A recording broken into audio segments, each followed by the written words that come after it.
There are many ways to begin the story of Rome. Some begin with kings and conquests. Others start with marble temples, or with the rumble of legions across distant frontiers. But we begin with water. Not water in torrents or floods, not the Tiber in fury, or the sea crashing on Italy's shores. No, this is quieter, steadier. The slow, measured rhythm of water moving where it is needed. Water shaped by stone, guided by gradient, invisible but never absent. This is the water that watched Rome. Long before the crowds, the columns and the emperors, before the crackle of markets and the steam of public baths, there were springs in the hills, cold, clear, ancient, emerging from crevices in rock or gently bubbling through soft soil under oak and laurel. The Romans found them, honored them, and eventually learned to carry them. They marked the springs with little shrines, sacred groves, and stone enclosures. Some left coins, others left small offerings of bread or flowers, for water was not only useful, it was divine, and it was from these revered places that Rome's lifeblood began its journey. An aqueduct is not a building, it is a promise, a bridge between mountain and city, between silence and civilization. It whispers of engineering, yes, but also of patience, of attention, of listening. The builders did not shout. They measured, tapped, walked, adjusted. They followed the slope of the land with humility, letting water lead. Sometimes they tunneled through hillsides in utter darkness, guided only by flickering lamps and the echo of their own voices. Other times, they raised arches that seemed to fly across valleys, rows of perfect stone repeating into the horizon. But always, they built with the flow in mind. Water would not be rushed. It would not be forced. It had to be invited. At the summit of a wooded hill, a spring might emerge in silence, cool against mossy stone. A team of engineers and workers would arrive, marking the ground with chalk, driving stakes into soil, tracing the land's subtle inclines. They would dig, build, align. Days became weeks, weeks became seasons. What began as a whisper of water became a thread, then a line, then a road of liquid light reaching toward the city. In this story, we will not rush. We will follow the flow. We will walk beside the water as it curves through the countryside, slips into the gates of Rome, and disappears into the everyday rhythms of its people. We will visit stone arches that once caught the sunlight, and dark channels that still carry echoes of footfalls and dripping time. We will begin in the hills, where the first droplets rise cold from stone. We'll descend with them through tunnels carved by lamplight, and up again across arcades that ripple against the skyline. We'll watch as that same water reaches a sleepy fountain in a Roman courtyard, or trickles into a public bath where someone sighs as warmth envelopes them, or spills into a trough where a donkey drinks while the street sweeper leans on his broom. Rome was loud, but his water was quiet. It moved without command. It worked while others slept. It washed the worn feet of travelers. It cooled the bread ovens of the morning. It steamed through vaults of marble. It shimmered in the air where fountains danced for no reason but beauty. Some called it infrastructure. Some called it the gift of emperors. But in truth, it belonged to no one and everyone. A child carrying a jug from a corner fountain knew its path as surely as the engineer who mapped it. A laundry's wringing cloth beside a courtyard basin felt its power. A priest sprinkling holy water in a shaded atrium called it sacred. Water met them all equally. This was the quiet revolution of Rome. Not only that it conquered land, but that it carried water. Not only that it built cities, but that it taught them to breathe. The aqueducts were not decoration nor indulgence. They were a rhythm beneath the stone, a pulse, and over time, the city shaped itself to that rhythm. Marketplaces swelled near public fountains. Bathhouses became social centers, as essential as food. Streets bent to the convenience of access. Villas rose around the calming music of a central nymphaeum. Even the silence of a library or the shade of a colonnade held somewhere the sound of water. To live in Rome was to live with water close by, seen or unseen. One might not notice it every moment, but it was always there. It had come from distant hills, through channels and filters and balancing tanks, guided by engineers and cleaned by laborers, until it arrived. Cool, clean, predictable, expected. Yet for all its certainty, it never lost its magic. Even in a city so grand, so monumental, there was still a small hush as the first water of the day spilled into a clean basin.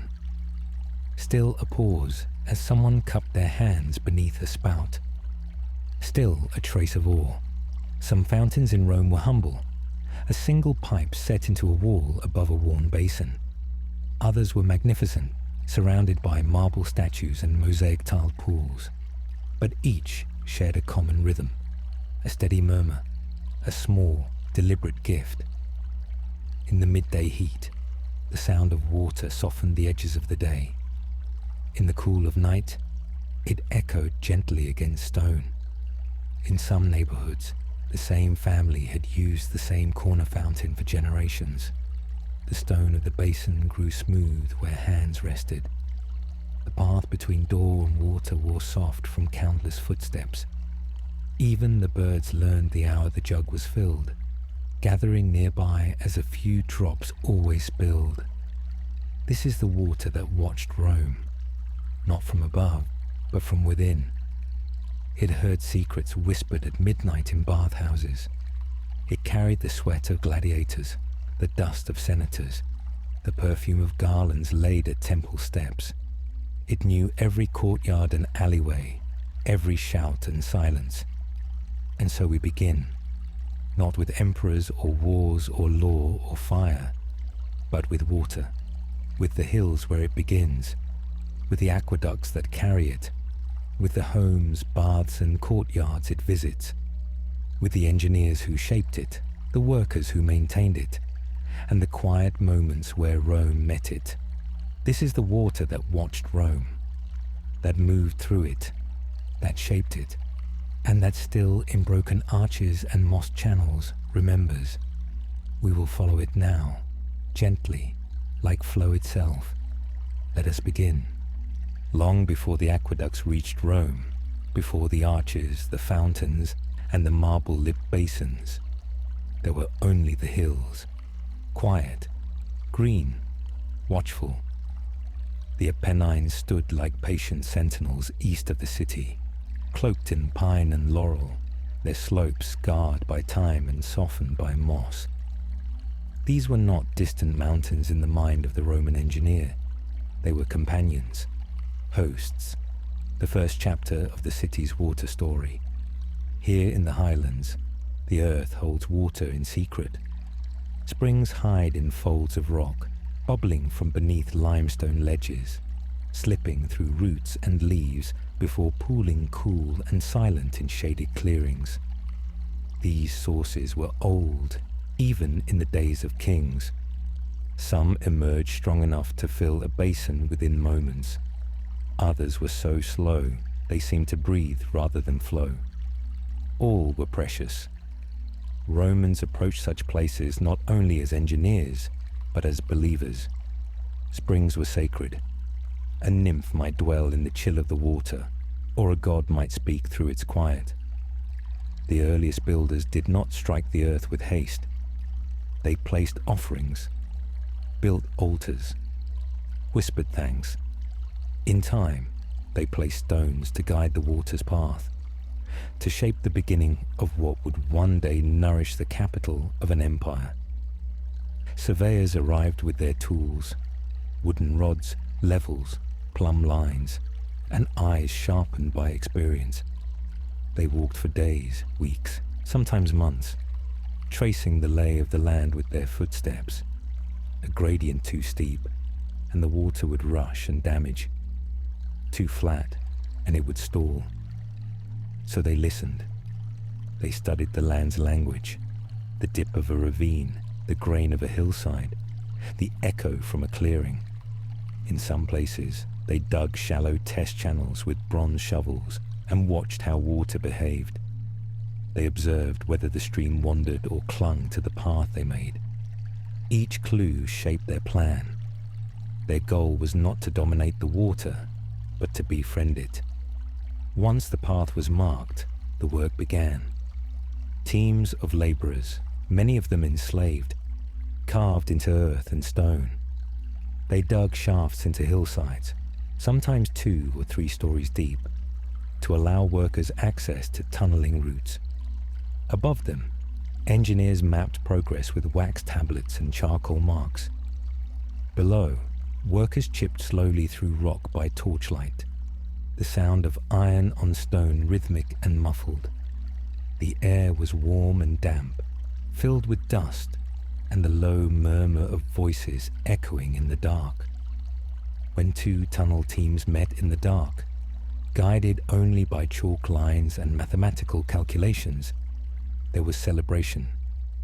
Sometimes the error was only inches, sometimes not even that. Water soon followed, whispering into the channel like a blessing. Workers let it run, pooling in the low places, watching how it moved, listening for murmurs or turbulence. Breaks in the workday were brief. Bread, olives and figs eaten beneath canvas awnings strung between trees or on the shaded side of stone piles. Children brought water in jars for the crews.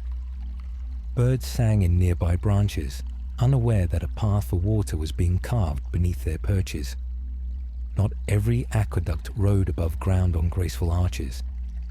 Most of their length ran beneath the earth, hidden, cool, clean. Stone conduits were lined with concrete or plaster, then capped with heavy slabs to protect the flow. Along the way, small shafts called pute opened to the surface, access points for cleaning and inspection. These dots across the landscape formed a dotted line, mapping water's journey in silence. Even where arches were needed to cross valleys or uneven terrain, they rose not with flourish, but with restraint. Each stone was cut by hand. Each span balanced weight and space. They stood not to impress, but to endure. Villagers in the countryside might see them each day as they walked to market or worked the fields. Children might climb near them. Goats might graze in their shade. These arches did not rule the land, they joined it. Water itself was tested and tasted. Vitruvius described how a good spring should be clear, cool, and light to the tongue. Builders learned to trust their senses. Clarity meant purity. Silence suggested depth. Some tested water with silver vessels. Others watched how it affected the skin or plants nearby. A good spring did not just flow. It healed. It soothed. It left behind no bitterness. And once all was judged right, the water was given its road. Covered, protected, paced with care, it began its long walk to Rome. Often more than 50 miles, sometimes over 100, and never in a straight line. It curved, it yielded, it followed the contours of the world. Along the way, shepherds might notice the new stonework, running beside their flocks.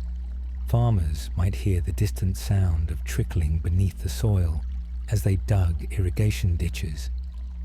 Even without seeing it, the aqueduct made itself known. In time, moss would find the seams between the stones. Tiny plants would sprout at the edges. Birds would nest where mortar held steady. Life found comfort near it. In this first stage, water remained a traveller.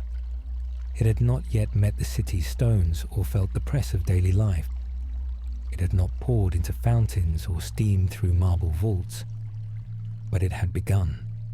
Carried by human hands and shaped by human care, it moved onward, gentle, persistent, and watched.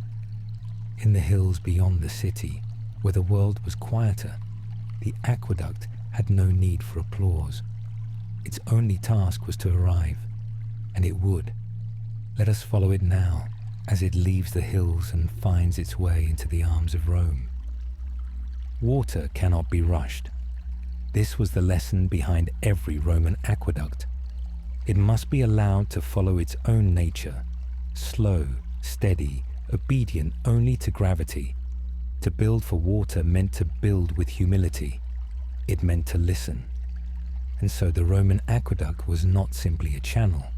It was a companion to the terrain. It wound its way over hills, through tunnels, along valleys and ridges. It turned when the land turned. It dipped gently to maintain momentum. It was shaped by slope, guided by sight, and corrected by instinct. Where the earth gave way, the aqueduct rose. Where it opened, the water sank. The builders relied on a subtle understanding of pitch and distance. A gradient too steep would cause erosion or damage the stonework. Too shallow, and the water would stall, collecting debris, growing stagnant. The ideal slope, barely visible to the eye, was preserved across miles.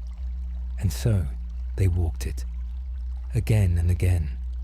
Surveyors and engineers in heavy cloaks, leaning on their measuring rods, tested the path with water before the final stone was laid. Channels were dug into the ground and lined with waterproof mortar. Tufa and brick were shaped and set with precision. These conduits, called speakers, were often narrow, just wide enough for maintenance, and only occasionally high enough to stand upright. Above them, flat stones sealed the water in. Below, the aqueduct was elevated slightly to avoid contamination from the ground. These channels were built not to be seen, but to endure. At intervals, ventilation shafts were included to ensure air could move along the conduit, preventing stagnation and allowing for the dissipation of odors. These openings also served another purpose: the inspection and cleaning of the channel. Small teams were dispatched periodically to remove debris, scrape mineral buildup, and repair cracks. Their work was unseen but vital, conducted in the dim light of oil lamps, surrounded by damp stone, accompanied only by the quiet voice of water. When the path encountered a depression or wide valley, the aqueduct had to rise. And here, Rome showed its second language, the language of arches, simple, repetitive, and strong. Pillars were raised from stone foundations. Arches were stacked atop one another in tiers, sometimes 2, sometimes 3. These arcades could stretch for miles, casting slender shadows across fields and roadways. Not built to amaze, and yet, inevitably, they did. Stone masons, perched on scaffolds, hoisted heavy blocks by pulley. Wooden cranes creaked beneath the sun. Mortar dried in the warmth. Below, carts delivered materials from local quarries. Everything was measured, every curve accounted for. Some of these arches still stand today, weathered but firm. Their quiet lines speak not of triumph, but of time. Occasionally, the land demanded something different. A steep valley might not be suitable for an arcade. Instead, the Romans used siphons, pressurized pipes that dropped the water sharply into a valley and forced it back up the other side. These were technical marvels made of lead or terracotta, joined tightly with clamps and solder. Buried deep, they worked unseen, but their elegance remained, a quiet victory of logic and patience. The siphons required precise alignment. If the pipe curved too tightly or rose too abruptly, the pressure would burst the joints. Workers tested each section with trial flows before sealing the system. They listened for leaks, watched for damp seams, repaired with molten lead and linen wrappings. It was a delicate process, but once complete, the siphon held firm, allowing the water to descend and rise again without ever pausing. Settling tanks were placed along the route to allow impurities in the water to sink before continuing. These basins, carved from stone or built from concrete, were cleaned periodically. They were not grand. They had no decoration, but they served their purpose, letting the water breathe. Inspection towers rose like watchposts. Some were simple hatches that opened to the sky. Others were tall, square structures where engineers could observe the water's progress. Inside, the sound of trickling water echoed. These shafts allowed for light, air, and access. Workers entered through narrow ladders, their footsteps muffled by stone. In summer, they worked by daylight. In winter, by oil lamp. At times, the aqueduct passed through cities or near towns before reaching Rome. Small diversions, pipes and channels, split from the main line to provide water for nearby settlements. These junctions were managed with gates and control rods. The flow could be stopped, narrowed, or redirected. Every drop was accounted for. In some regions, storage tanks were built alongside the channel, used to collect overflow or to provide reserves for times of drought. These large cisterns were lined with opus signinum, a waterproof mortar of crushed tile and lime, polished to resist leakage. From these tanks, water could be drawn manually or redirected as needed. And yet, for all its planning and skill, the aqueduct did not feel rigid. It adapted, it bent, it curved through olive groves, behind vineyards, over streams. Shepherds would rest beside it. Birds would perch on its edges. Rain collected in crevices. The aqueduct became part of the land, something known, expected, like the sun rising over distant hills. Travelers walked beside it. Farmers used it as a landmark. Children gave names to sections where it dipped or twisted.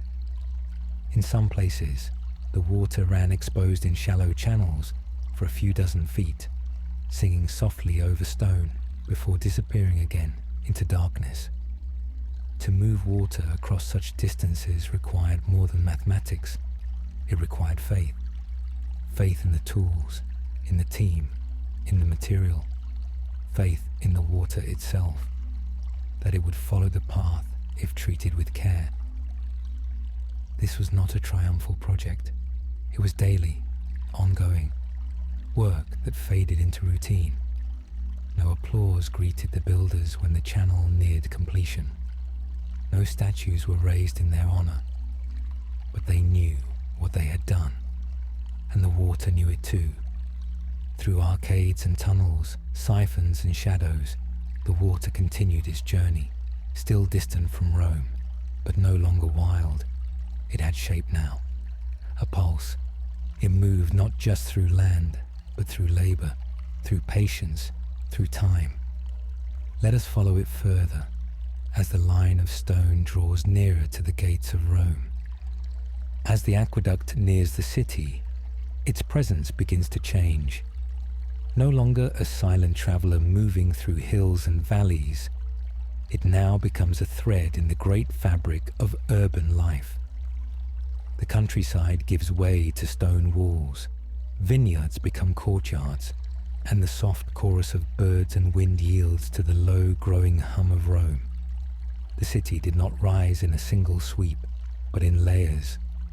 Republic, kingdom, empire, all built atop one another, woven with alleyways, forums and plazas, and through each layer, water found its place. Entering through grand structures like the Porta Maggiore, it slipped into Rome not as a visitor, but as something long expected, part of the rhythm of the morning. the aqueducts entered the city high above ground. Stone channels arched over roads and rooftops, threading between temples and villas. They moved with calm precision, still following their slight slope, unwavering. Below, the streets of Rome were stirring. Vendors set out baskets. Bakers swept ash from ovens. The smell of fresh bread, olive oil, and wet stone rose into the air. And above them, water passed quietly, already at work. The first place it would rest was the Castellum Aquae, the main distribution basin. A large stone reservoir perched on the edge of a hill or supported by thick arcades. It received the flow and divided it. Inside, the water settled. Gravity and careful partitions allowed sediments to sink before the liquid flowed again, now separated into channels bound for public, private, and imperial use. Some pipes led to the great fountains that marked Rome's intersections. Others dove underground toward bathhouses, villas, insulae, and gardens. Each pipe was labeled in some way, inscribed with lead tags or symbols. Some bore the names of emperors who had funded their construction. Others were anonymous, but all were part of a living system, breathing in and out with the city's needs. From the castellum, water flowed to the towers and tanks scattered across Rome. These raised reservoirs helped maintain pressure for fountains and the higher floors of buildings. In wealthy homes, cisterns filled slowly in the cool hours of the morning.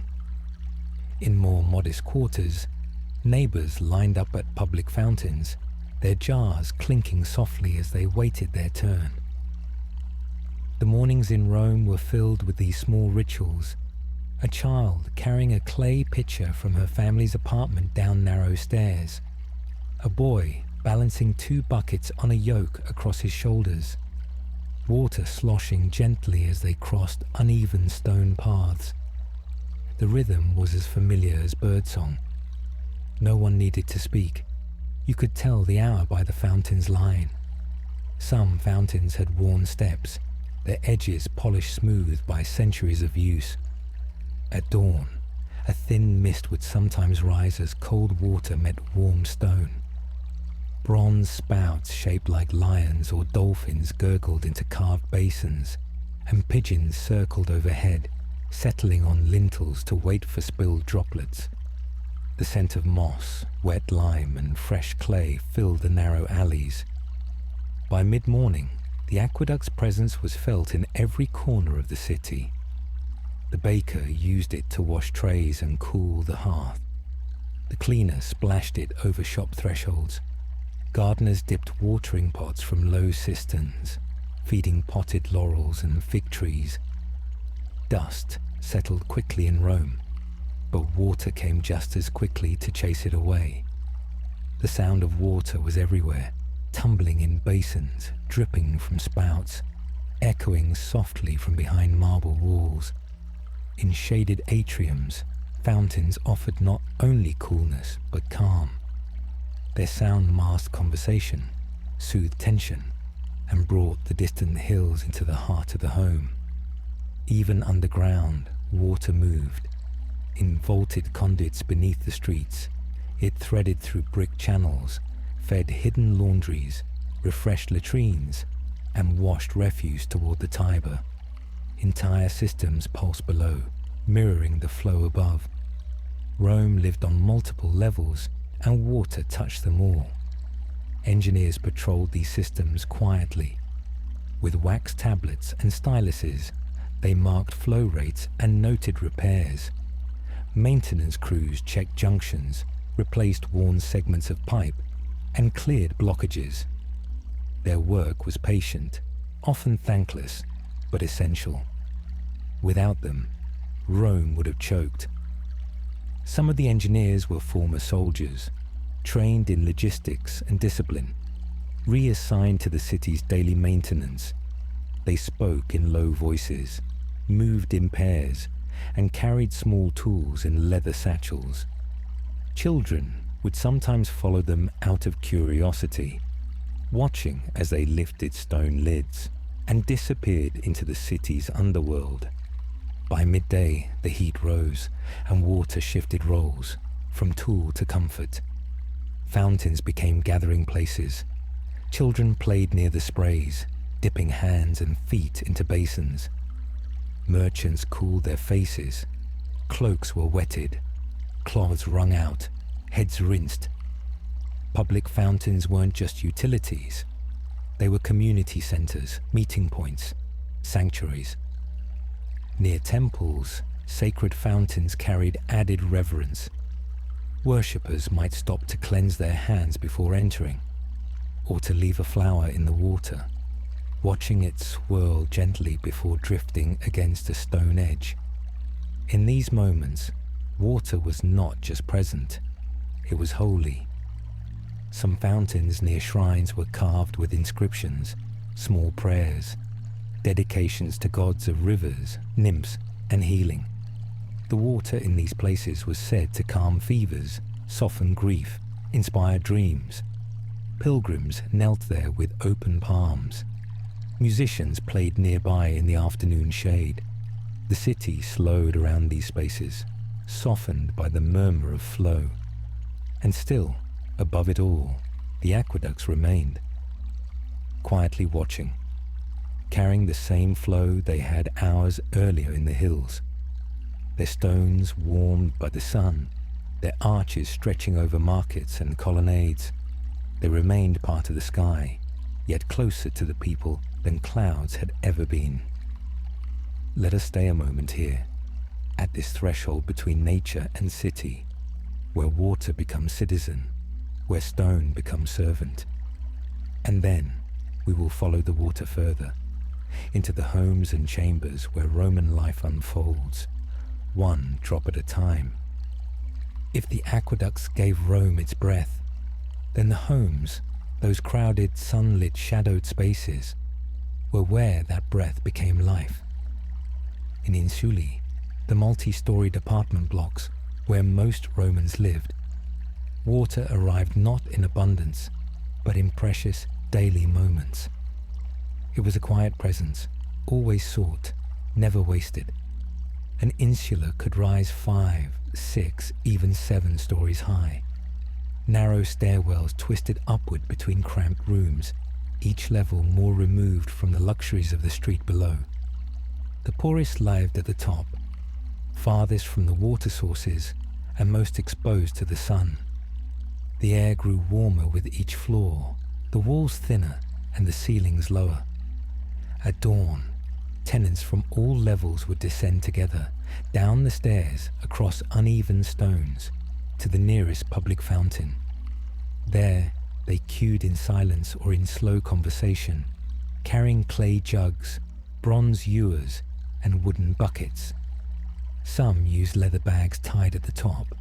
Children helped, balancing small pitchers on wide hips or dragging water vessels nearly their own size. The water flowed in a steady stream, sometimes clear and glassy, sometimes clouded with silt. They waited for the cleanest draw. The act of fetching water was ritual and routine.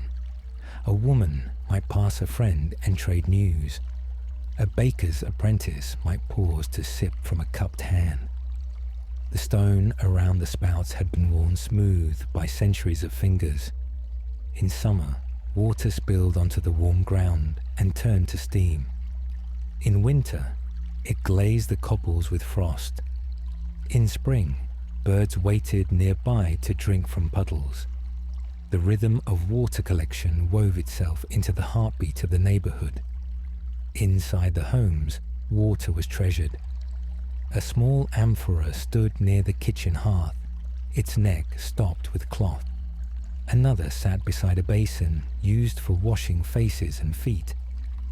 Laundry tubs were kept near windows or in courtyards, where sunlight could help warm the chill. Baths were infrequent, and full immersions rare, except among the wealthy. Instead, Romans sponged themselves clean with olive oil and water, scraping away the oil and grime with strigils. The scraping itself had a sound, soft, steady, rhythmic. A sound that meant a new day had truly begun. Water heated on terracotta stoves for evening meals or morning washes. The steam curled upward towards soot-darkened ceilings. Siblings shared basins. Grandmothers mixed warm water with herbs to rinse sore feet. In these modest homes, water was not just functional, it was comfort. A quiet way of saying, you are cared for. Cooking required water too, and in many homes it had to stretch. Lentils soaked in small pots. Barley was rinsed and boiled slowly. Water added to oil created sauces, softened bread, simmered dried fruit. Everything began with water, and when food was done, the vessels were rinsed and scrubbed in silence. The remnants poured into garden beds or gutters. On the lower floors, wealthier families sometimes had piped water, thin lead lines that brought a trickle into private fountains, wall niches, or bathing rooms. These were luxuries. The sound of water falling into a tiled basin, heard only within the home, was a mark of distinction. Guests noticed.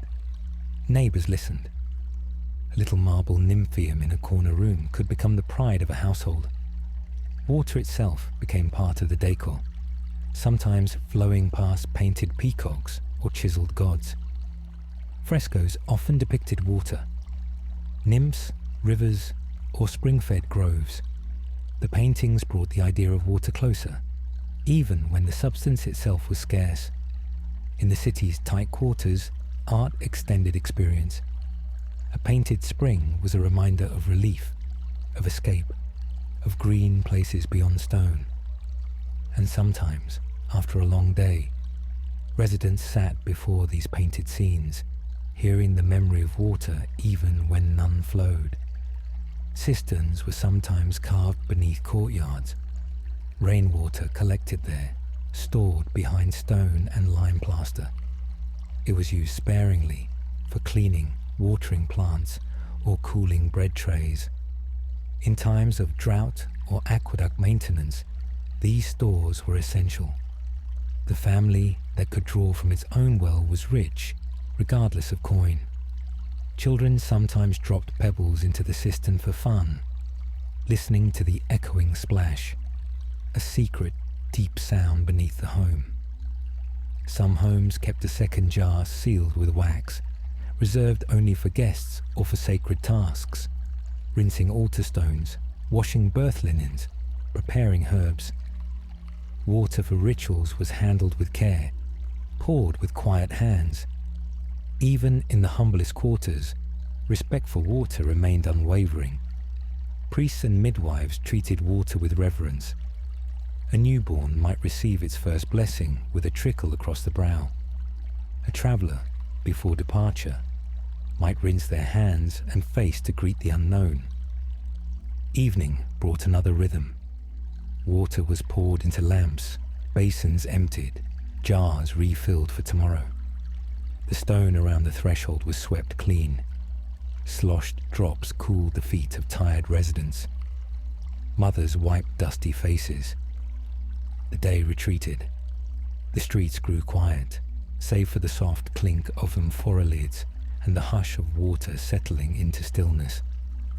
In the quiet moments after supper, someone might sit beside the water jug, tracing a finger along its rim. They might remember the hills, or a stream once crossed in youth. In Rome, water was never just utility. It was memory. It was contact with the world beyond the walls, a link to something older, purer, always moving. Let us linger now in these homes, where water softened the hardest corners, where even a few drops could bring calm.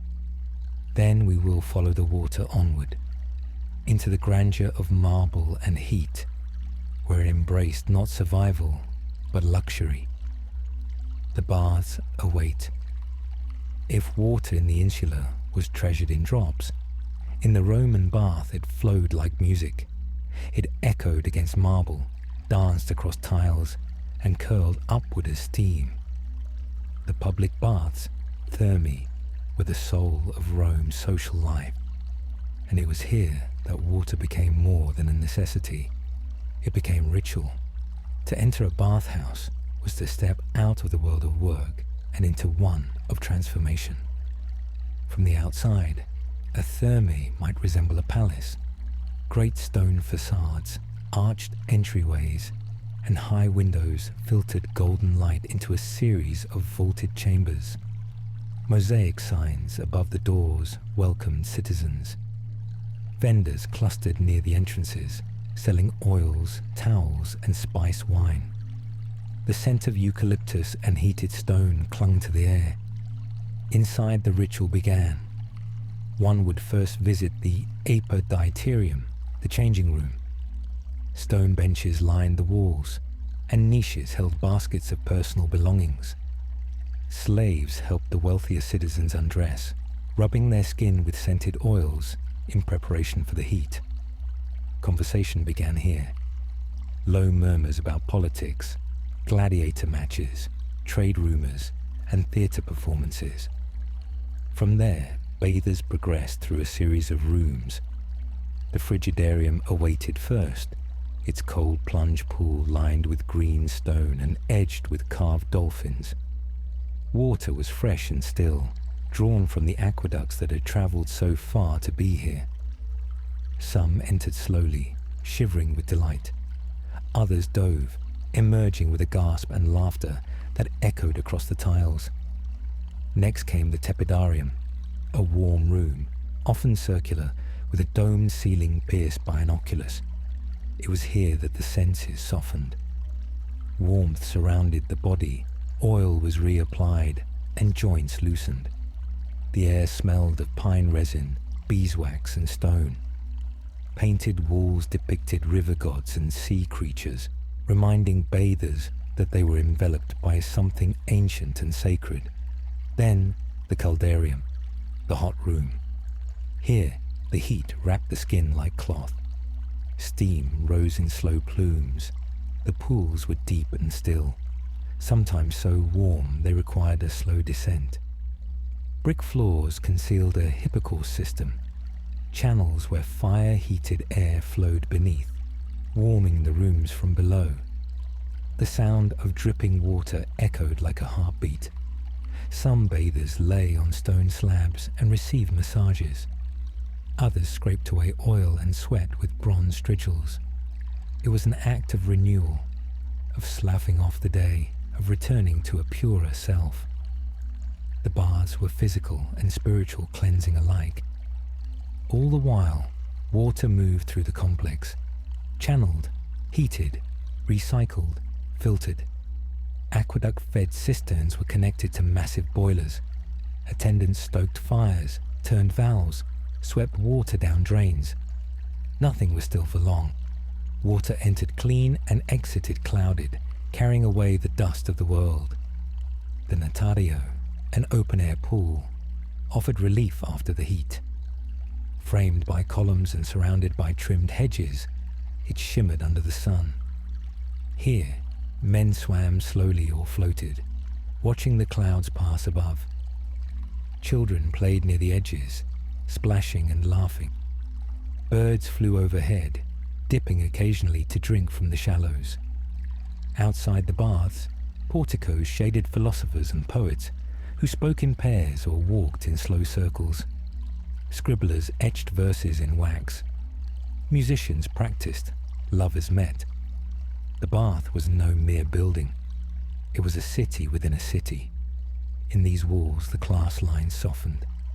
Senators bathed beside artisans, soldiers beside scribes. Conversations began between strangers. Deals were struck, friendships born. Water was the great equalizer. In the late afternoon, the bathhouse emptied slowly. Hair was combed, tunics redraped, oil residue wiped from the neck. The warmth lingered on the skin like memory. As the final drop circled the drains and vanished down bronze grates, the city outside felt quieter, calmer. This was the Roman bath, fed by aqueducts, powered by fire, shaped by stone. a place where water became an experience, a space where Rome breathed together. Let us dry our feet now and leave behind the warmth. The water continues, beyond the marble and steam, into fountains, fields and sewers. But first, we'll take a deeper breath and linger here longer to observe more, how this entire world pulsed like a second heart within the city. Some bathhouses had libraries attached, reading rooms with scroll racks and benches that caught the afternoon light. Men would bathe, then wrap themselves in linen and settle into quiet alcoves to study poetry or philosophy. Scribes copied documents with ink and reed pens, their wrists steady, their sandals damp. Even here, water was never far. The trickle of a courtyard fountain, the scent of nearby pools, the softened silence that followed hours of steam. Vendors passed through the complex with trays of fruit and bread, selling honeyed pastries and cool drinks to bathers who reclined in the palestra, the exercise yard. Muscles were loosened by heat, but exercised with gentle stretches or mock wrestling in shaded corners. Here, beneath vine-covered pergolas, one might hear a soldier recount stories from the frontier, or a teacher explaining Virgil to his student. At the far edges of the bath, near the furnace rooms, slaves and workers toiled in heat unimaginable. Their tasks were constant, feeding firewood into great hypocaust ovens, monitoring the temperature of each room, and watching the water levels of boilers and reservoirs. Their labor went unseen by most, yet the entire system relied on their quiet expertise. The architecture itself was carefully crafted to carry water and air in concert. Walls were lined with hollow terracotta tiles that helped regulate the warmth. Floor mosaics gleamed with sea glass and polished marble, depicting shells, fish, gods of the deep. Beneath the floors, the hypocaust roared softly, never ceasing. As sunset drew near, the light shifted in the caldarium. Steam caught the orange glow, and golden beams slanted through the windows, painting the marble with fire. Conversation slowed, breath deepened. There was a pause in time. The baths were not only for the body, they were for the spirit. For many, it was the only space in which time seemed to wait. One did not rush in the thermae.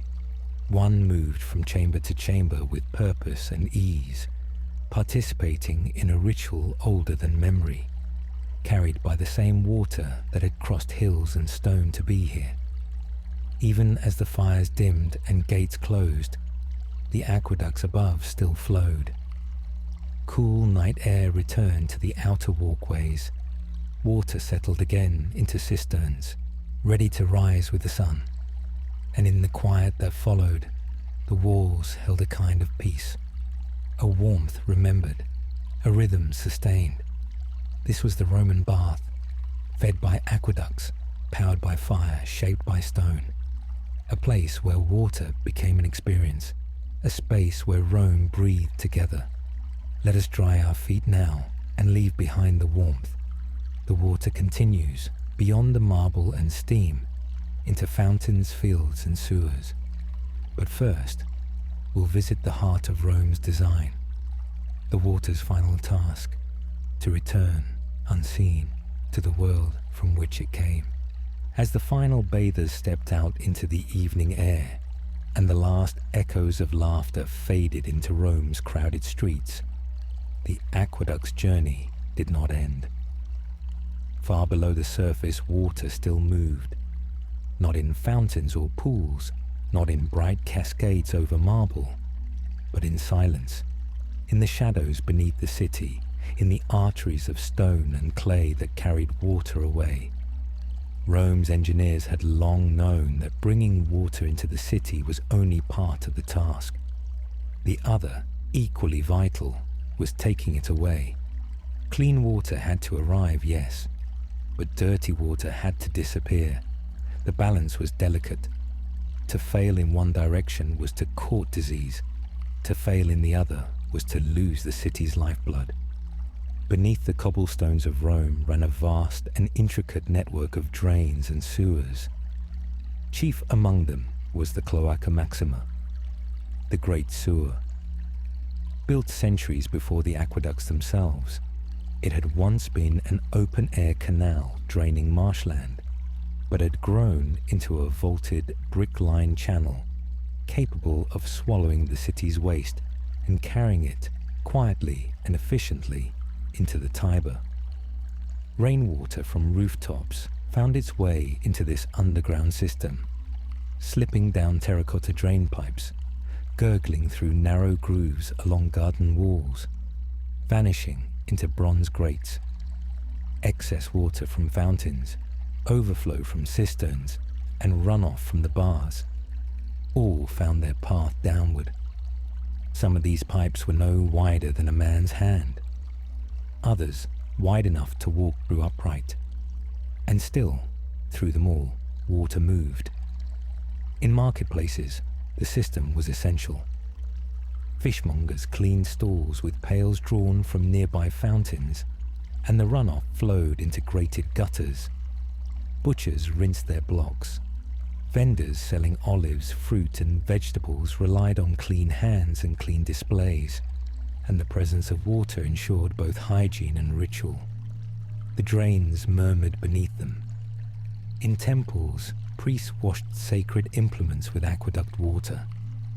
The excess flowed downward, never wasted, only redirected. In amphitheaters and the theaters, lavatories fed into hidden channels, their surfaces wiped with water-dampened cloths. Even in prisons and military barracks, there were drains, always drains. This hidden infrastructure was a marvel in its own right. Engineers inspected it by torchlight, their steps echoing as they walked along elevated walkways within the sewers. Some parts of the system included settling chambers where heavier waste would sink and cleaner water could continue on. Others had vents that opened into gardens or alleys, allowing airflow and a strange kind of conversation between above and below. For most Romans, the sewers were unseen, but not unknown. They were respected. Offerings were made to the spirit of the cloaca, a goddess of the depths. Coins were dropped into drains with whispered wishes. Children were warned to keep away from certain grates, where the smell grew stronger, where the world turned downward. But not all hidden water was waste. Some continued on from the baths, still warm, still scented faintly of oil and eucalyptus, passing beneath homes and shops before mixing with other flows and vanishing into the Tiber. There, at the river's edge, Rome met its water one last time. The Tiber itself had moods. In spring, it swelled, brown and quick, carrying the memory of snow from the mountains. In summer, it slowed and warmed, a mirror to the city's heat. Water from the aqueducts mixed with this river water, blending the clean with the wild, the structured with the untamed. Along the riverbanks, laundresses knelt and scrubbed garments on flat stones. Children splashed in shallows. Fishermen watched the currents. At night, the sound of flowing water competed only with wind and the occasional cartwheel over distant paving stones. The aqueduct's water, now unrecognizable, had completed its journey, from sacred spring to household basin, from steam in the caldarium to scentless flow beneath Rome's streets. It had touched everything. It had served without voice, offered without demand. And now, carried beyond the city, it returned to the earth. And yet, even as one drop left the city, another arrived. High in the hills, through vaulted conduits and sealed channels, water never ceased. The cycle continued, a silent loop of care, motion, and design. Rome did not merely build with water, it lived with it, slept with it, dreamed with it. This final movement, the downward, the unseen, was not an afterthought. It was design, the proof that Rome understood not only how to nourish, but how to cleanse, not only how to display, but how to disappear. Even in decay, the aqueducts endured. Centuries after the empire's fall, travelers wrote of broken arches rising like ribs against the sky, of spring water still finding its ancient paths, of wells and fountains in medieval courtyards that gurgled with water carried by forgotten hands. Some say that if you listen closely in certain alleys of Rome, you can still hear it, the whisper of water beneath your feet. Ancient, patient, unfinished. Let us end where we began, with the water, not the roar of a river or the crash of a wave, but the slow, purposeful flow of something shaped by care and memory. Water that built a city, water that watched it sleep, and so we leave it here, still flowing, still watching. Even in death and decline, the aqueduct's influence lingered. As Rome's empire waned and its wealth faded, its waterworks persisted longer than its politics. In ruined villas, water still gurgled through forgotten pipes. In basilicas turned to barns, old fountains sputtered awake after spring rains. During the medieval centuries, fragments of the aqueducts were scavenged for stone. Yet still, some sections quietly survived, their purpose unspoken but undeniable. In monasteries, monks redirected the old flow to nourish gardens and cisterns. The legacy endured, not just in brick and mortar, but in memory and habit. In modern Rome, a few of these veins still pulse. Trevi's cascade, though now theatrical, still drinks from aqueduct-fed springs. Street fountains gurgle through spouts worn smooth. Tourists pause to toss coins, unaware they are participating in a rite thousands of years old. Beneath the ground, water channels still exist, updated, rerouted, but following paths laid down before Christ. The aqueduct, then, is not a ruin. It is a rhythm, a way of thinking, a gesture Rome made toward itself and the world that said, "Here life shall flow," and as night falls again over stone and shadow, water still runs through this city, quiet, constant, watching, just as it always has. Water in Rome did not belong to engineers alone. It belonged to the gods. It belonged to the air, to fate, to the divine. No Roman truly separated utility from reverence. Water was sacred, always, and the aqueducts, though crafted by hand, were also temples in motion. From the earliest days, the Romans believed springs and rivers were homes to deities. Nymphs lived in pools and sacred groves. The Tiber itself was not just a river, but a god. Father Tiberinus, beard flowing, crowned with reeds. Offerings were left at his banks in times of crisis and thanks. Within the city, aqueduct-fed fountains became altars, not just decorative basins, but public acts of devotion. Some were dedicated outright to Fortuna, to Venus, to the Camini, the prophetic water goddesses. Fresh garlands would be laid along their rims.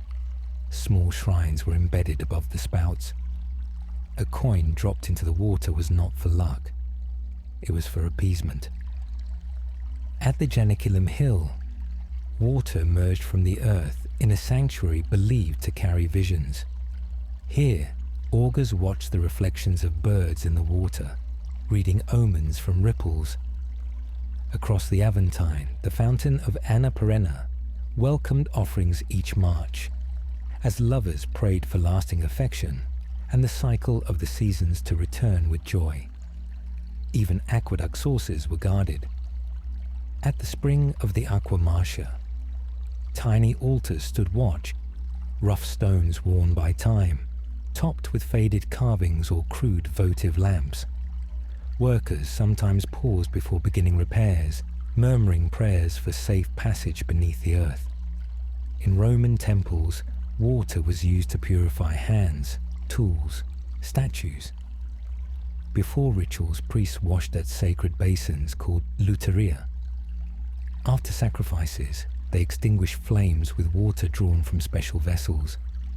The Vestal virgins tended a sacred flame, but nearby, a special spring called the Egeria was used to cleanse their garments and bodies. It was said that the nymph Egeria herself whispered wisdom to kings through water. Large public nymphea, fountain complexes modelled on caves and grottos, became gathering places for rest and worship. Their walls were adorned with mosaic shells, their ceilings domed to mimic the sky. In these spaces, one might sit in the shade and hear the water speak, not with words, but with a rhythm the body understood. To bathe, there was not only refreshing, it was mystical. Even household fountains bore sacred weight. In atriums, the central impluvium often reflected the sky and acted as a conduit between gods above and the family within. Water from this space was sometimes sprinkled on household shrines. Lares and penates, the spirits of home and hearth, were honoured with drops of water before meals. Festivals flowed with water too. During the spring festival of Floralia, garlands of flowers were floated in streams. On the festival of Fontinalia, garlands were draped over public fountains. Children followed the routes of aqueducts outside the city, pretending to lead water back to its divine home. Even the language of Rome linked water and divinity. Words like numen, divine presence, were often used in inscriptions on fountains. In statues, God stood with flowing urns in hand. Neptune, of course, but also lesser-known gods of fountains, groves, and springs. The god Silvanus walked forest streams. The goddess Cloacina presided over sewer outflows and purification. All were honoured quietly with water. Not all water was the same. Some was holy, drawn only from certain channels. The Aqua Virgo, said to have been discovered by a virgin girl led by a spring spirit, was especially valued for temple rites. Priests debated which aqueduct offered the purest water for particular ceremonies. Engineers listened, adjusted, collaborated with augurs and flamens. Water theft from sacred pipes was considered sacrilege. It was punishable by law, and in extreme cases, it brought ritual penalties, offerings to cleanse the offence. Some pipes bore inscriptions warning against desecration. Touch not. This water is for the gods. The philosophy of water ran deep. The Stoics wrote of flow and acceptance. The Epicureans of clarity and stillness. In dreams, water meant insight. In augury, ripples meant fate. Some Roman families named their children after rivers, springs, even fountains. Little tributes to a deeper truth. And in the end, every fountain, every basin, every pool, whether chipped and mossy or gleaming with marble, reflected more than the sky. It reflected the Roman soul, structured, sacred, built to endure.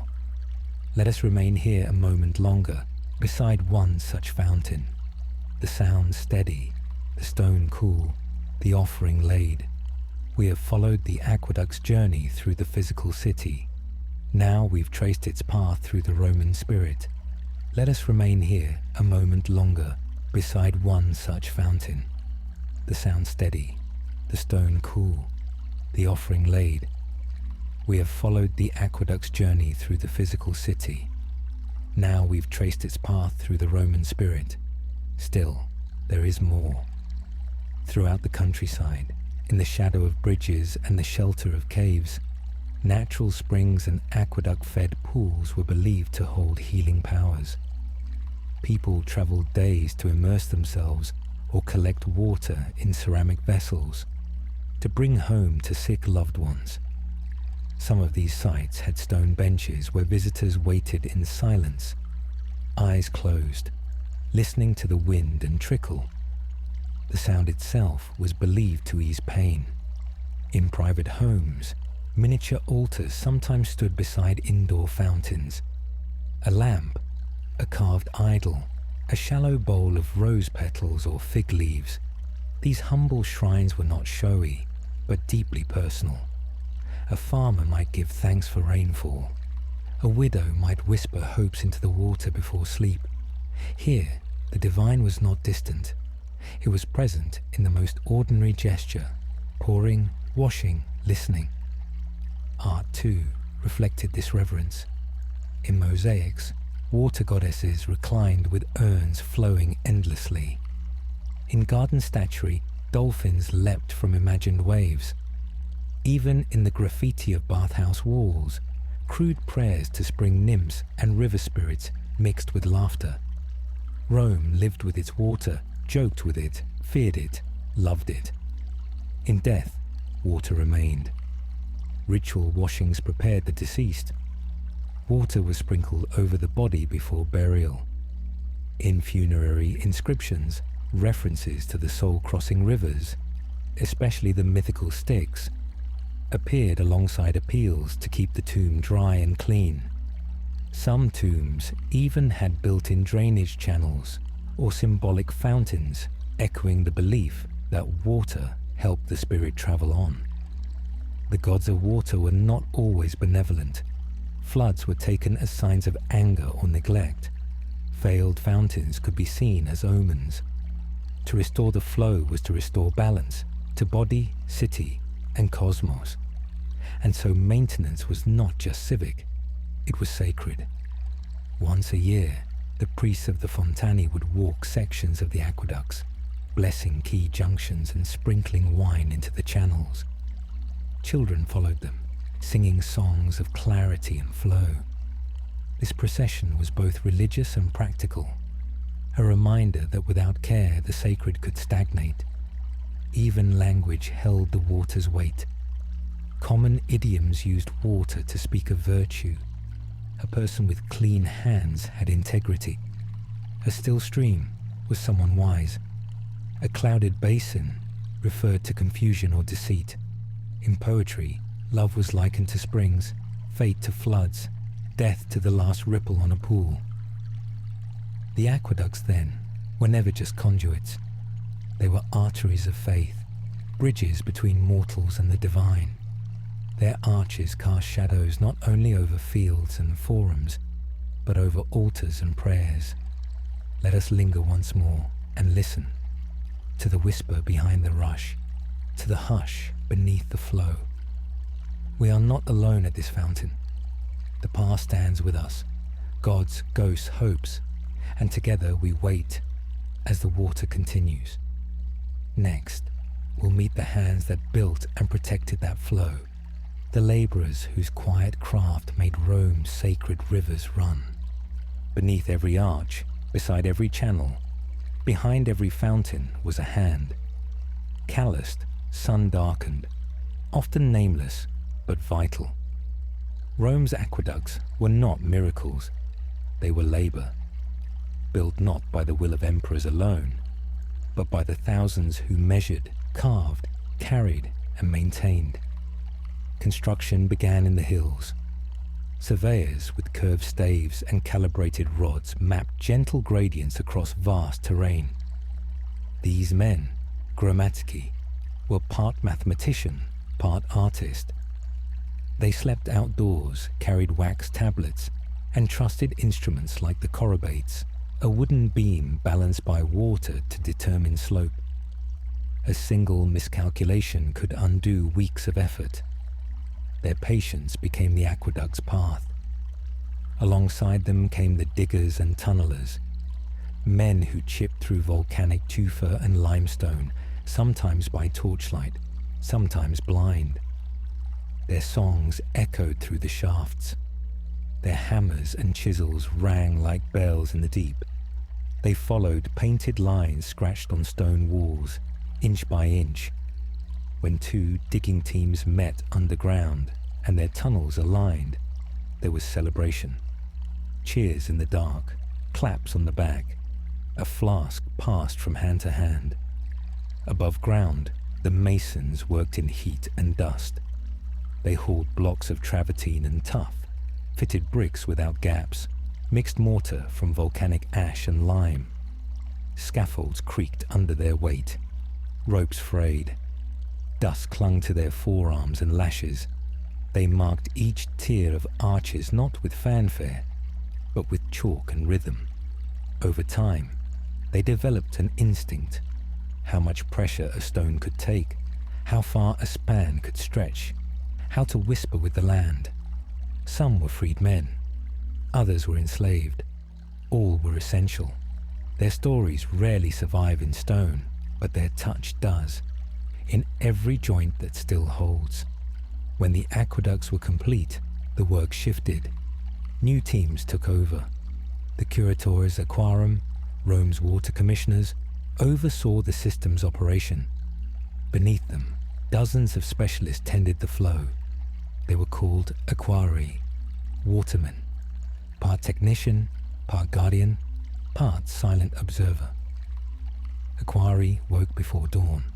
They checked water levels at the castellum divisorium, where flow was split among districts. They replaced damaged pipes, scraped lime deposits from channels, swept out settling tanks. They watched for leaks and theft, for broken grates or clogged drains. Some kept ledgers, others used memory. All listened to the sound of the flow. A change in pitch could mean blockage. A splash instead of a hum could mean overflow. In dry summers, their work intensified. They rerouted excess from fountains to reservoirs. They informed markets of reduced supply. When disputes arose, neighbors accusing each other of siphoning water, the aquarii investigated like priests of a silent cult, pointing to sediment lines, inspecting valves. They moved unseen, but not unvalued. In poetry and prose, a few are mentioned. Tacitus once praised the silent endurance of Rome's watermen. Pliny the Elder detailed their tools and routine. One inscription, carved into a wall near a cistern, simply reads, "To Marcus, who kept the water clean." Some of these workers developed attachments to the places they served. An old Aquarius might refuse reassignment, citing a deep understanding of the local pipes. They named sections of channels after birds, trees, even jokes. Within the system, they had their own geography. In rural regions, caretakers lived beside the aqueduct. A stone hut, a wooden stool, a small lamp. Their job, to keep the path clear, to chase away animals, to report cracks in the arches. They worked in isolation, accompanied only by wind and water. Yet they understood the system's heartbeat better than anyone. Repairs could be dangerous. Men descended into inspection shafts with ropes and torches. They braced collapsed walls from within. They balanced over arcades in the rain, hauling stones and lead patches. Some lost their lives, crushed by falling masonry, overcome by underground gases. But their work never ceased. Women contributed too. In towns and countryside, they maintained household cisterns, cleaned family fountains, and passed along techniques for conserving water. Inscriptions show that some women donated funds for repairs or new construction. One noble woman commissioned a public fountain with her own savings inscribed, "For the health of the people and the grace of the gods." The tools of the water workers were humble. Bronze strigils repurposed to clear silt, lead rods to test for pipe breaches, clay pots for sample collection, folded knives, pouches of lime, and lengths of waxed twine. They carried them like a priest carried incense, not with pride but with ritual. And there was knowledge, not written, but passed through touch. How to hear a clog before it formed, how to predict algae by the taste of the water, how to wrap pipe joints with wool dipped in resin. These were crafts passed from father to son, or shared silently between peers over shared bread. To keep Rome's water flowing was not only labor, it was vigilance, faithfulness, a service of the hands that asked no recognition. Their legacy is not in statues but in flow, not in names but in quiet function. Let us walk with them now, past the cisterns, down into the chambers, feel the damp stone, smell the lime and moss, hear the echo of dripping water and the soft creak of a leather satchel. In this quiet, we come to understand something simple. Every empire depends on those who repair the unseen. Every fountain depends on those who rise before dawn. Every stream in Rome, whether divine or mundane, began with work. Even festivals had water workers moving in the background. On days of civic celebration or imperial arrival, fountains were cleaned and polished. Temporary channels redirected flow to grand displays. Some aqueducts were festooned with garlands and banners, the arches made to shine with polished brass. Children would follow the equerry through the streets, trying to guess their next stop, and elderly citizens would nod with recognition at the sound of a clean, full spout.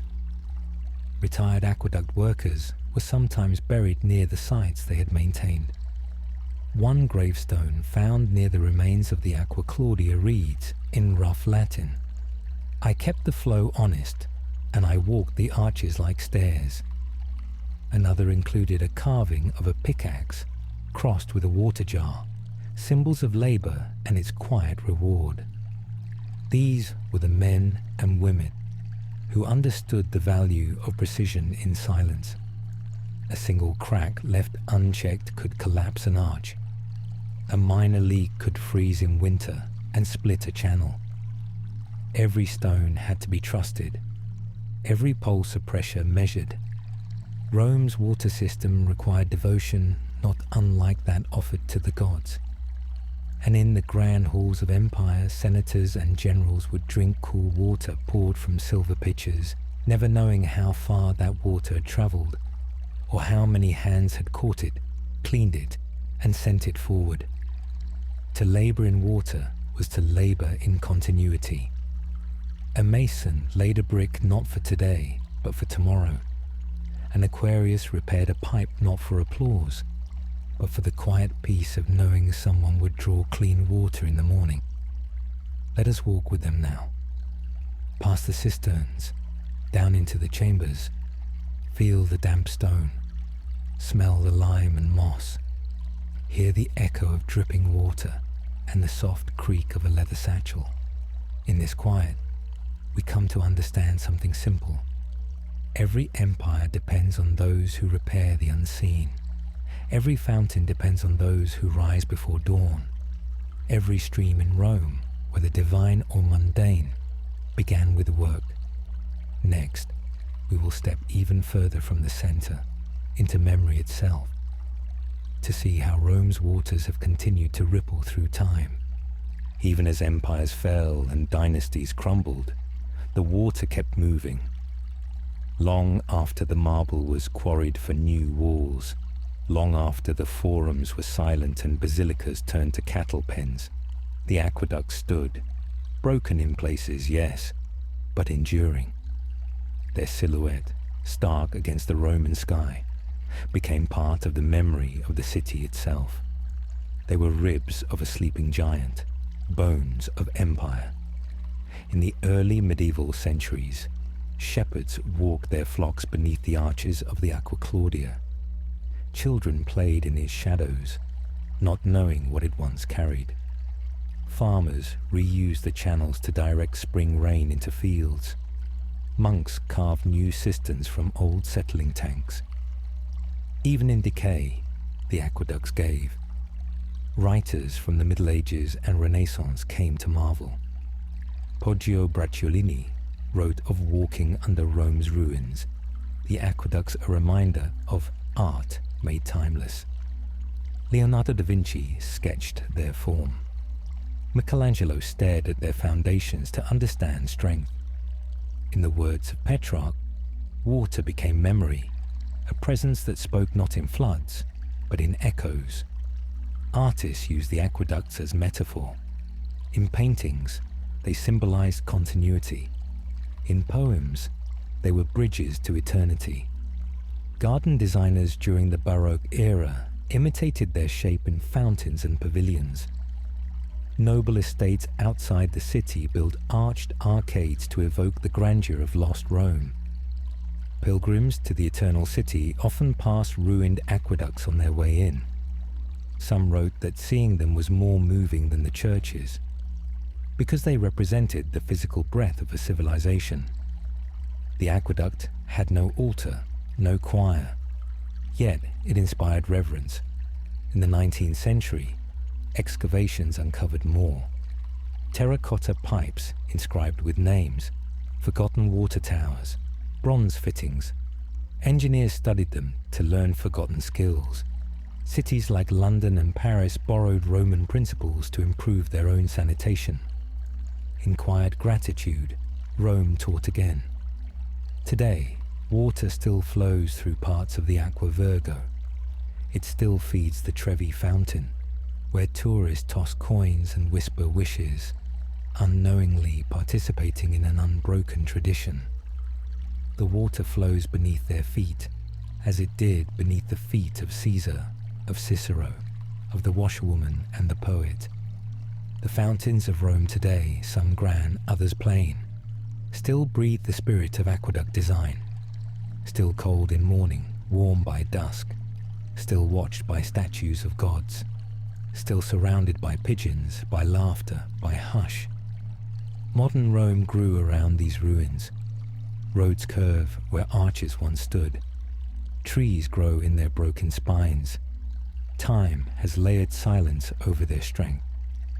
But at sunrise, when the mist clings to the bricks and light returns to stone, the aqueducts seem to wake, not just as relics, but as something alive. To remember water is to remember life, and to remember the Roman aqueducts is to remember what humans once did, with care, patience, and a belief in tomorrow. Let us pause here, beside a mossy brick, beneath a leaning arch.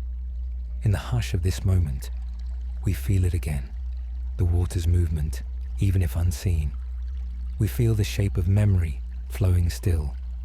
Even beneath layers of dust and centuries of silence, the aqueducts left behind more than stone. They shaped memory. They etched patterns into the land. They became markers, not just of Rome's infrastructure, but of its very identity. In the countryside, farmers continued to plant vineyards along the old channels. Terraces were carved following aqueduct curves. Stone from fallen sections was reused to line wells or build livestock troughs. But often, the outlines were left untouched. Some said it was bad luck to disturb the bones of the aqueduct. Others believed they still carried energy, that water still moved in spirit, even if not in substance. Poets of the Enlightenment returned to Rome and wrote of the aqueducts as symbols of human effort and humility. They walked beneath them at dusk, composing lines about the soft light on ruined arches. Romantic painters sought out the most weathered sections, sketching wild ivy wrapping itself like time around brick and ashlar. Tourists in the 18th and 19th centuries found the aqueducts haunting. Their guidebooks told of emperors and gods, but what many remembered were the aqueducts, standing alone in wide fields, whispering of order amid ruin. Artists painted them over and over again. A shepherd asleep under a broken arcade, a lone figure staring through a collapsed vault into the blue. And always, in the background, there was water, real or imagined, flowing or forgotten. It shaped every view. The modern city eventually grew over much of what remained. Concrete-covered aqueduct paths, roads crisscrossed ancient lines. Yet the memory did not vanish. In school books, children learned the names: Aqua Appia, Aqua Claudia, Aqua Marcia. On street signs, old route markers hinted at buried flow. Historians mapped the ghost of the water beneath their feet. Engineers studied the aqueducts not as relics, but as blueprints. The gradients, the settling tanks, the siphons, all offered insight into timeless problem solving. Some of the most efficient water systems today owe their lineage to Rome's enduring design. In the evening light, Rome's remaining arches still catch the sun. Flocks of birds wheel through them. Cyclists pass below, unaware of what was once above. In quiet corners of suburban parks, the sound of modern fountains echoes the rhythm of ancient ones. Life goes on, but the aqueduct remains watching. It is not merely nostalgia, it is continuity, a living memory, carried in stone and silence and stream, a promise made by one generation and honored by another. Water always moves forward, but it carries the shape of the past within it. And so, the aqueducts are not gone. They are simply flowing in a different form, through memory, through inspiration, through the curve of a road or the line of a shadow. Their rhythm continues, slow and deep. We end not in ruin, but in return, to the idea that something built with purpose, shaped with care, and tended in silence can endure beyond time. That water, once welcomed, never truly leaves. That Rome, even broken, still flows. And so we return to the beginning, to the hush before dawn, to the hillside spring that knew no emperor, only the shape of stone hands guiding its flow. We have followed the aqueduct from source to city, from fountain to sewer, from the scent of warm bathwater to the silence beneath the earth. We have listened to the laborers, the priests, the poets, the echoes. We have touched the homes where water whispered, walked the streets where it gathered, and sat at the shrines where it was praised. What remains is not just history, it is presence. The Roman aqueduct is not a ruin. It is a rhythm we still recognize, a structure of care, of listening, of making space for what must pass through. This is the stillness that endures, the breath of the earth in stone, the language of silence written in lime and ash. Let the last image be this: a quiet courtyard, a shallow basin catching morning light, a single ripple from a falling drop. It does not rush, it does not end, it only flows. And in that flow we remember, we rest, and even as we sleep, the aqueduct flows onward in thought. Beneath the dreams of stone, beneath the turning stars, beneath even memory itself, it moves, a rhythm so gentle, so consistent, that it barely announces itself, like the breath of the world, like time. This is the truth that Rome's water whispered, that strength does not always roar, that what nourishes often goes unseen, that a civilization can be remembered not only for its conquests, but for its kindness, for how it brought water to the thirsty, cool relief to the tired, music to the streets. In every era that followed, echoes of this care resurfaced, in the way we design cities, in the way we gather at fountains, in the reverence we feel for the simplicity of a flowing stream. The aqueduct was more than its stones. It was an ethic, a value, a promise that life must be made livable, not just powerful. Perhaps that is why the aqueduct still moves us, not because of its engineering, but because of its humanity. It was infrastructure as poetry, utility made beautiful, stone shaped into service, and service into memory. And so, when we close our eyes tonight, we return once more to the hillside spring. We hear the first drop fall into the channel. We see the water snake across the countryside. We watch it rise through the arcades, curl around the corners of Rome, spill into basins, warm in the sun, whisper beneath homes, cleanse, quench, comfort. This was the Roman aqueduct, not a monument to power, but a gesture of care that has never stopped flowing.